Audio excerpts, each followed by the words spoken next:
So another word is assail. Assail means to attack violently. किसी चीज़ को violently attack करना, तो उसे बोलेंगे अशेल. लिंक किया है विद द वर्ड सेल. तो ship sail is being assailed. तो शिप पे क्या हुआ है, वायलेंटली अटैक हुआ है, तो इसे बोले हैं शिप सेल बीइंग असेल्ड.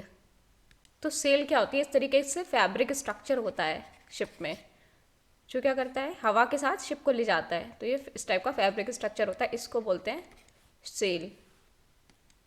तो यहाँ पे जो शिप का sail structure is being assailed means इस पर वायलेंटली अटैक हुआ है. जो जो फैब्रिक स्ट्रक्चर है जो हवा के साथ शिप को ले जाने का काम करता है, उस पर अटैक हुआ है, तो इसलिए अटैक को बोल रहे हैं असेल्ड.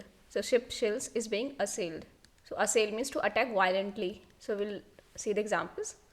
The debaters assailed each other with facts, each hoping to persuade the judges to see things his way. While the defendant claims he did not assail the claimant, he did not leave bruises to prove otherwise. Music assailed our ears as we walk into the concert hall. So bruise क्या होता है कि आपके चोट लगने के बाद नीला भूरा निशान हो जाता है, नीला पड़ जाता है चोट लगने के बाद, उसको बोलते हैं ब्रूज. उसको बोलते हैं bruise. So he did not have bruise to prove otherwise, मतलब उस पर काले निशान नहीं है प्रूव करने के लिए कि मैंने उसे वायलेंटली अटैक किया है.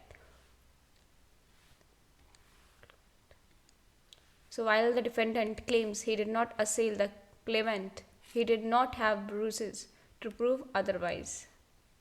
So meaning of a word assail is to attack violently. Link here with the word sail. So ship sails being assailed means violently attack किया जा रहा है on the ship sail.